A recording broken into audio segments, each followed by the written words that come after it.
আমাবস্যা মানে নারীর ঋতুকাল, যখন মাসিক হয় ওইটা আমাবস্যা। লালনদের কোনো গানে যদি আমাবস্যা হয় তাহলে বুঝবেন নারীর ঋতুকালকে বোঝানো হচ্ছে। বাঁকা নদী মানে হলো স্ত্রীর যৌনি। বলা হয়েছে যে এই গানটা অনেকে মনে করে আধ্যাত্মিক গান, সময় গেলে সাধন হবে না, মানে আল্লাহ রাজা অজন্য বন্দি করতে বলতেছে না, এখানে সেক্স করতে বলতেছে, যৌনচার করতে বলা হচ্ছে, জেনা করতে বলা হচ্ছে, এবং তার সময় বলা হচ্ছে কখন করতে হবে কখন করা যাবে না। পুরো গানটা শুনেন, কবিতাটা শুনেন। সময় গেলে সাধন হবে না, দিন থাকিতে দিনের সাধন কেন করলে না, জানো না মন খালে বিলে মিন থাকে না জল শুকালে, কি হয় তারে বাদল দিলে শুকনা নদীর মোহনা, অসময়ে কৃষি করে মিশামিশি খেটে মরে, গাছ যদি হয় বীজের জোরে তবুও ফল তো ধরে না। এই গানের খোলাসা কথা আমি আপনাদেরকে বলি। বলা হচ্ছে যারা বাউল, যারা ফকির, যারা সাধনা করবে এদেরকে বলা হচ্ছে আরে বেটা, দিন থাকতে দিনের সাধন করলি না, সময় থাকলে সাধন করতে হবে, সময় চলে গেলে সাধন করে লাভ হবে না। সময়টা কি? মেয়েদের ঋতুস্রাব, এর আগের সময়টাকে বোঝানো হচ্ছে। ঋতুস্রাবের আগের মুহূর্তে সাধন করতে হবে, ঋতুস্রাব হয়ে গেলে, মাসিক হয়ে গেলে তখন সাধন করলে আর কাজ হবে না।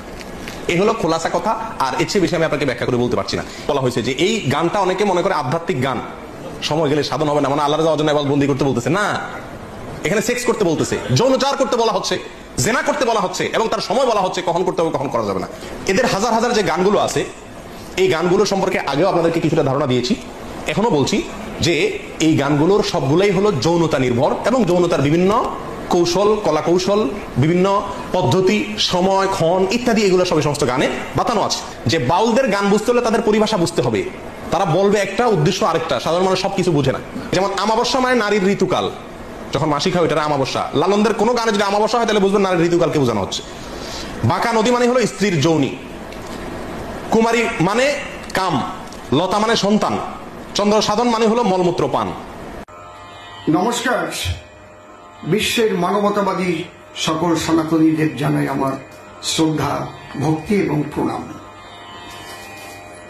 আপনারা ভাবতে পারবেন না যে কিভাবে আগুনে হাত দিচ্ছে এটা। আমার গুরুদেব প্রয়াত পরমশ্রদ্ধেয় রসিকলাল সরকার মহাশয় বলতেন যে যে পর্যন্ত হাতে নাগাল না পাও খবরদার করি মানা, সে পর্যন্ত কেউ চুলকাতে যেও না। এরা লালনের গান নিয়ে বিচার করছে, লালনের গানের ব্যাখ্যা করছে। কারা? ওয়াজ মাহফিলের ওরা করছে লালনের ব্যাখ্যা। হায় হায় রে, যে লালন ফকির আজকে সারা পৃথিবীর বাঙালিরা তাকে মাথায় তুলে রেখেছে, সেই লালনের গানের কি বাজে ব্যাখ্যা করছে। স্পর্ধা কি আর জ্ঞানের পরিধি কতটুকু এদের। এইবার ভাবুন আপনারা, লালনের গানটা কি? সময় গেলে সাধন হবে না, সময় গেলে সাধন হবে না, তুমি দিন থাকিতে দিনের সাধন, দিন থাকিতে দিনের সাধন কেন করলে না, সময় গেলে সাধন হবে না।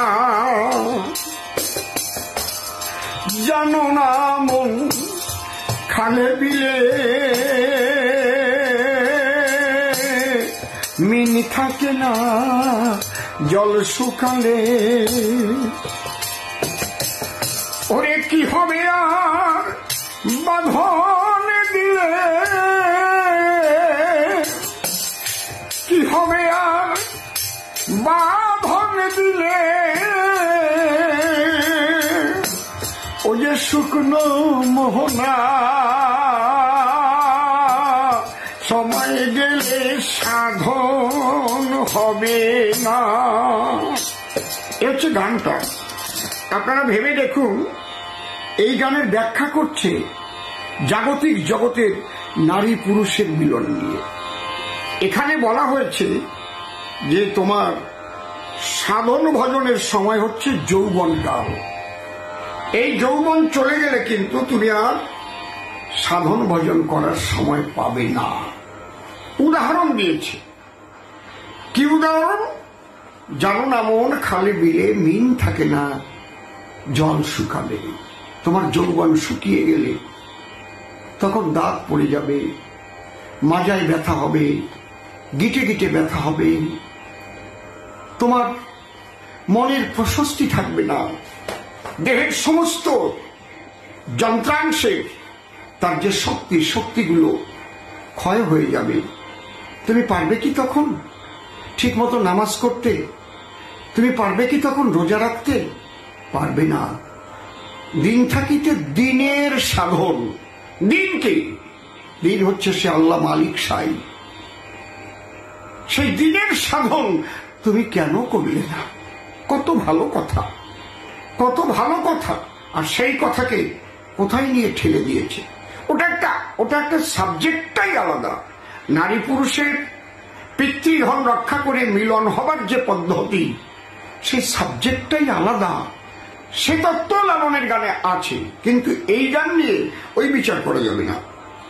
বলছে অসময়ে কৃষি করে, মিশামিশি খেটে মরে, গাছ যদিও হয় বীজের জোরে, ফল তো ধরে না। আর সময় থাকে না, তার ফলটা ধরবে কি করে? অমাবস্যায় পূর্ণিমা হয়, চমৎকার কথা বলছে। মহাযোগে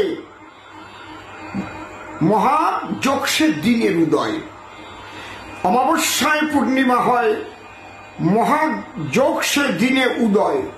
লালন বলে তাহার সময় দ্বন্দ্ব রয় না। এখানে কুণ্ডলিনী চেতনের কথা বলেছে, যেখানে জীবাত্মা এবং পরমাত্মার মিলন হয়ে যায়, আর দ্বন্দ্ব থাকে না। কে হিন্দু, কে মুসলমান, কে খ্রিস্টান, সমস্ত কিছুর মধ্যে সেই একই শক্তিকে সে তখন দেখে হয় আনন্দময়। আর এর মূলেই হচ্ছে মা কুণ্ডলিনী শক্তি। সে যেখানে আছে মূল আধারে, মূল আধারে। এই আধার শব্দটা ব্যাখ্যা করতে গিয়েই কিন্তু মূলাধার অমাবস্যায় পূর্ণিমা হয়। যখনই মা জাগ্রত হয় তখনই কিন্তু অন্ধকার কেটে গিয়ে জীব আলোর সন্ধান পায়। এই জন্যই বলেছে এখানেই নূর, নূর যে নূরের আলো, তাই এখান থেকেই জাগ্রত হয়।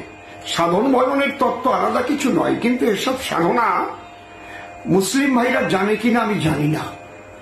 একমাত্র সাইজির মতে যারা, তারাই জানে এই গানের মানে। আমি বলবো হুজুরের দল যারা, তারা এখানে হাত দেবেন না। লালন ফকিরকে নিয়ে সাবলামো করা উচিত না। তার যে গান, সেই গানের সম্মানটা আপনারা রাখার চেষ্টা করুন। আপনারা তো বঙ্গবন্ধু শেখ মুজিবুর রহমানেরও শ্রদ্ধা রাখলেন না, তার উপরে প্রস্তাব পর্যন্ত করলেন, রবীন্দ্রনাথের মূর্তি ভাঙলেন। আপনারা কি যে না করলেন আর কি যে করলেন, এটা আপনারা বিবেচনা করবেন। মনে রাখবেন, হিংস্র কোন সম্প্রদায়, হিংসাশ্রয়ী কোন সম্প্রদায় চিরকাল জগতে টিকে থাকে না। প্রেমের কথা বলেছেন লালন ফকির, সেই প্রেমিক হওয়ার চেষ্টা করেন, এবং যদি পারেন কাম জগৎ থেকে প্রেম জগতে গিয়ে পিতৃধন রক্ষা করার যে কৌশল, সেটা আপনারা গুরুর কাছে জেনে নিন। এখনো আছে, এখনো আছে। আপনারা মুর্শিদের কাছে মুরিদ হন, যারা সেই জগতের বেচাকেনা করে। নমস্কার, ভালো থাকবেন। আমি সকলের মঙ্গল কামনা করি, এটাই সনাতন ধর্মের মূল কথা।